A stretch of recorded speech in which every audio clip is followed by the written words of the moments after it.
if we catch a 40-50 pip move in London session, right? What are the chances of the daily expanding once again and pushing with an impulsive move throughout New York if it expanded and had an impulsive move in London? I think it's relatively low. It's good, people, traders, and dedicated gold chasers. Welcome back to another weekly review and road to 100k FTMO challenge at the modern day trader with your boy Mossy. And today, what you are looking at, as always, is my journal, man. That's what you are seeing on the screen right now. And without further ado, let's jump straight into this week, right? So if I go to the filters for this week and filter for the week that just passed on the 21st through to the end, let's say through to today, the 28th, what you guys can see now is that we have taken a total of 4 trades with a 50% win rate and a total of 2R. Now, guys, a big thing to me on last week's review was the fact that I took no trades, right? I took a total of 0 trades, following my plan to a fucking team. And what you can see this week is that we only took 4 trades, following my plan to a team once again. And with a low, I know, salt toppings on top of the cake, we had a bit of an epiphany this week with one of the losers, which is wonderful, something to possibly add to the trading plan. But without further ado, let me take you through my equity curve. So you can see my equity curve is pretty clean this week. And you can see that we went up 4% early in the week, Monday, Tuesday, and then we lost later on in the week 2 trades, ending the week up 2R, right? And that to me is a great week. It's a really good week. Now, obviously 4R at max return would have been wonderful, right? But I think the whole plan behind everything is just to take the trades according to the plan and to be able to see the numbers play out, and then from there make adjustments as forward, right? So let's go straight into the trades. 4 trades. First trades, 4R. Back end of the week, you can see that minus 2R, right? So let me take you guys through all of the trades and show you guys exactly how I took the trades, how I executed my mindset and everything, as especially for the first 8 of the week. Now bear in mind, when you get to the charts on Monday, you have this optimistic view, optimistic feel about the week. Naturally, with all new weeks, you feel like there's new goals, new things that's coming. There's just this optimistic feel, and you can feel like, okay, last week there was nothing. This week there's a high chance that something could potentially happen. Now, from the weekly perspective on pound yen, it definitely looked like there's a possible pullback or possible correction that's going to occur. Jumping down onto the daily, I could see that, okay, there's a high chance that the daily is going to start to pull back. I know that early on in the week, I was definitely looking to target the 200 area, and once price action hit the 200 area, then I was trying to see if we're going to get a push to the upside with 4H time frame tending to the downside. So I was anticipating that we're going to have a correction on the 4H to push up to then potentially push again down. However, what I can say is I capitalized on the thought process and the directional bias that I had early on in the week, pushing to the downside. We had high volume, and that usually happens after quiet weeks. So let's jump into the first trade. So what you guys are going to be looking at right now is the before of the first trade. Now, there's a lot of things that actually happen. Let me show you guys the 15-minute before I actually speak you through this thing, right? So the 15-minute chart, as soon as it opens, the 15-minute chart will tell you everything about how I actually entered and how I analyze the markets before dropping down onto the 1 minute time frame to enter trades. So how did I do my directional bias on this particular day? And if you guys have been tuning into the backtesting session where I determine directional bias, you guys will know I have 3 options for direction bias. I have the daily and the 4H. I have 4H correlation, and then I have the third directional bias, which is the 2 of them added together, where you have the daily and the 4H corresponding aligning, made it in one direction, and then on top of that, you have 4H correlation across 6 different pairs. You need 5 out of the 6 to say that you have 4H correlation. So with that being said, on this particular day, on Monday, we got to the charts, London session. We could see that Asian session had closed bearish. We had previous daily candle, which was Friday, being bearish, and then we had at least 5 out of the 6 pairs. I believe it might have been 6 out of the 6 pairs being bearish on this particular day, right? And so that to me gave me the confidence to say there's a high chance that now my anticipated analysis that I had throughout the weekend could potentially play out, and we could push to the downside and potentially move to that targeted area, which I knew wouldn't happen in one day, but I knew that if I can see signs, or if I could get a bias on a particular day or particular session, I can then gain the evidence and then get the confirmation from lower time frame to then enter the trade. With that being said, what was the evidence on this trade? So what you guys can see is that price action actually broke structure here to the upside. We had a high. We then shifted structure back bearish, breaking below these areas here with this big candle. Now, I was initially looking for sells below these lows right here. However, the next 15-minute candle closed bullish, creating a new 15-minute level below these areas here, acting essentially as a break and retest of this structure. And then what you can see is that the next 15-minute candle broke and closed below the 15-minute level. And when that happened, all I simply did was I waited for this 1-minute candle to first push to the upside and create this wick, and then I placed my sell stop. And upon placing my sell stop, you can see that it got triggered. Placed it at around 202.750 with my stop being, I think it was 25 pips above and 50 pip TP. Now, with that being said, what I can say is that at this point, price had already moved about 75 pips to the downside, right?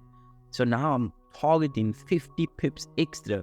That did, it added some type of anxiousness to the trade. Not anxiousness, but like disbelief, in the sense that like you're asking this pair to move an extra 50 pips after just move 75 pips, right? And I just told myself, look, we're going to trade the plan, we're going to execute, we have high time frame directional bias, we know where price could potentially move or get magnetized to, which is a 200 area. And if that is to happen, then my analysis, my evidence collection, and my confirmation, which occurred on the 1 minute, which is simply forming lower highs and lower lows on the 1 minute, breaking previous lower lows for the entry with the sell stop, and then anticipating the price action is going to go to the downside. So with that being said, let's take a look at the after screenshot. And as you can see on the after screenshot, below drop one fucking 15-minute candle hit a profit, guys. One 15-minute candle. So that essentially means that this one 15-minute candle right here moved a whopping 50 pips, which is wild. And the reason why this is wild is just because generally pound yen in and of itself moves like 50 to 60. I'd say the range would be around 40 to 80 pips on a normal day, where price average on a 4H candle 40 to 80 pips. And here we have an out of the ordinary and outlier movement where you can find that one 15-minute candle moved more than 50 pips. And this is just because the prior week was so quiet. The prior week had tons of news and it had a lot of liquidity pulled up. And so it's very, that's why they say each trade, you need to take it in and of itself. Yes, you have its pivotal plan, but each trade will play out differently, right? And you just need to make sure that mentally follow every single step in the process to then go ahead and take the trade, right? So with the second trade that I'm going to take you guys through, I won't be talking so much just because I took you guys through every single step for the first trade, right? Let's take a look at the before. This was Tuesday morning.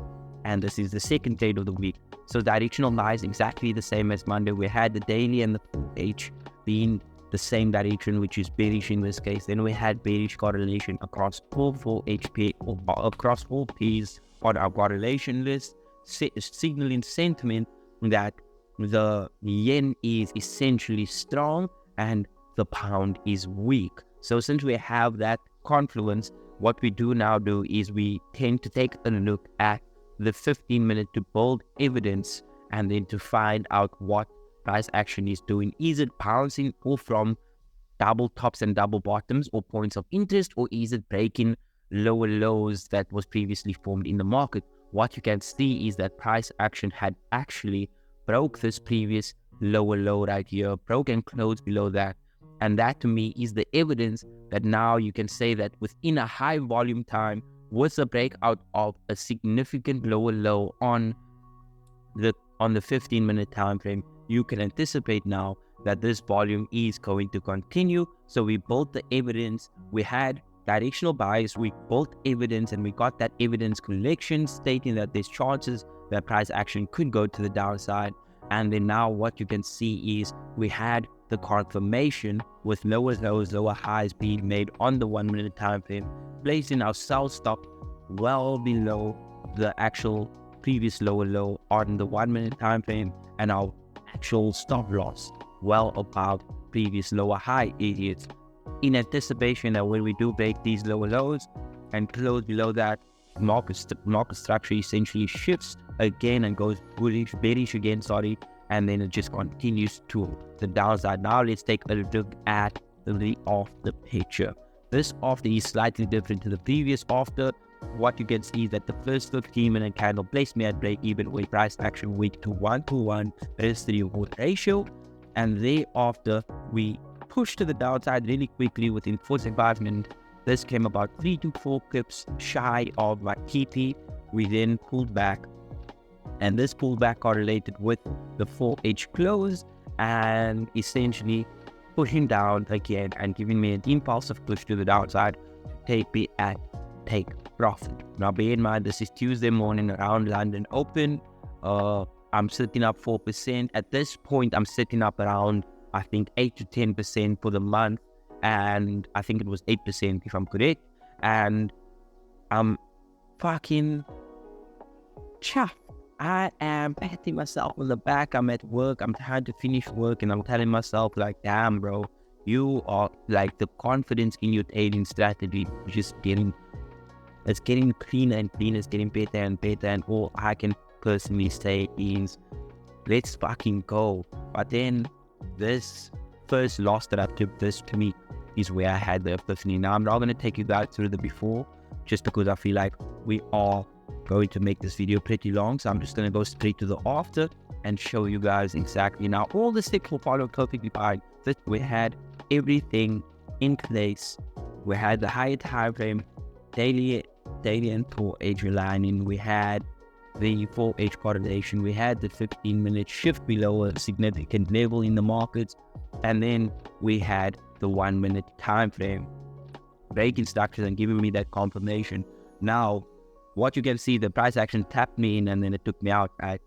And rightly so. Now what was the epiphany that I had? The epiphany was quite simple in that what I've realized is that now I need to go across all the trades that I've taken for the whole year and find out what are the chances if I take a breakout trade as my first trade and it plays out and we get 30, 40, 50 pips, what are the chances that if I take a second breakout on that particular day that it actually plays out? Because I have a feeling that it's more likely than not going to play out, and I will explain my reasoning behind this.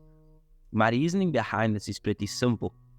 If we catch a 40, 50 pip move in London session, right, what are the chances of the daily expanding once again and pushing with an impulsive move throughout New York if it expanded and had an impulsive move in London? I think it's relatively low, and I know the way market structure moves. It moves within impulses and corrections, and since we move within impulses and corrections, you could potentially see that more often than not, if you take a second breakout the way I did here, it will be a loser. And so what I'd rather do then is if my numbers do actually prove this theory, what I would then proceed to do is when I take a breakout trade and I have a valid breakout day in London, to not take another trade on that particular day once again. Let's jump into the fourth and final trade of the week. This is actually slightly different. So I'm going to take you guys through the before, the after, and the in-between too. So before, you can see that price action, so this was Friday, price action was pushing to the upside where it broke a significant level on the 15 minute. We had 4-edge correlation, and this kind of just aligned with my theory that the weekly wick is usually formed to the end of the week, right? So if the weekly wick is formed towards the end of the week, which is usually Friday, we would get a correction from a 4-edge time frame. So with that being said, we had 4-edge correlation. For me, I'm anticipating that the next 4-edge candle is going to continue being bullish, right? And so if the 4-edge candle is the next 4-edge candle, which I'm going to be trading, is going to continue being bullish, what that essentially means is that the next 16, 15-minute candles will more likely than not have an impulsive move to the upside at some point to continue.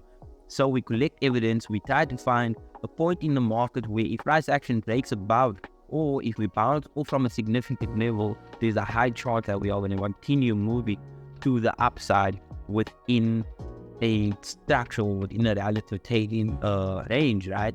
And with that being said, we broke above a significant 15-minute level, giving us the evidence. Now we're going on to the 1-minute time, find confirmation. And the confirmation was pretty simple. We formed a higher low that formed this higher high. We then pulled back to create this higher low, and upon entry, we formed a new higher high, right? And with that, I got triggered, my buy stops got triggered, my stop loss is placed 2 pips below the most recent low, and this is the after. And bear in mind, it's Friday, and I'm telling myself, like, this is not the highest probability trade. As you guys can see from a 15-minute perspective, we got the breaking close. I'm anticipating that we're all going to continue. If we're not going to continue, the next candle would probably close bearish and then not trigger me in. However, I got triggered in, and numbers play out the way numbers play out. It is what it is. Now that gave me a total of 2 odd for the week, as I mentioned. And there is certain things that I'm trying to do in order to hold on to my maximum gain for the week, instead of giving money back to the market after making money for the week, right? Essentially, you can't necessarily hold on to your max RR for the week unless you're really just gonna like win 1 or 2 trades and then step away from the market for the week. That's not the way I trade. I try to trade probabilities, and when a setup plays out, when a setup start to play out, I try to take it and let it just play out and see what happens. So let me show you guys what my journal looks like for the whole month so far. As you guys can see, for the month of, let me put it to Sunday, for the month of July, that took a bit long. We took a total of 50 trades, 60% win rate for a total of 6 odd. Now this would have been 8 odd, as I mentioned, if I took the max return for the week and just walked away. But how do we know that that max return wouldn't have been 6 or even 8% for that week? You know what I mean? We don't know. That's why we take trades as the comments, right? But these, as I mentioned, lessons in the boxes, there's lessons in the wins. Continue doing what you need to do. Continue keeping your head on straight, and continue following your routine in the mornings before you get to the charts. So that's my equity curve, guys. That's my month, that's my week. So total of 2 odd for the week. We more likely than not going to end July with a whopping, I'd say if we lose 1 day, probably 5 odd. If we win another, maybe 8 odd. Who knows? But I don't think we're going to go below 4 odd for a month, which is a brilliant month. Great month, 6 odd. This is 2 odd above professional traders. And so, yeah, guys, from your boy Marcy at the Modern Day Trader, I hope you guys enjoyed my weekly breakdown, and I hope that you guys tune into the backtesting throughout next week. And then I also hope that you guys have a profitable week and a fucking great week ahead. I hope the week is productive, and that you guys bang out those goals. So from your boy Marcy at the Modern Day Data, have a wonderful week ahead, and I hope it's a profitable, and I hope you all make money, and I hope you all use proper strategy. From your boy Marcy, peace out, bro.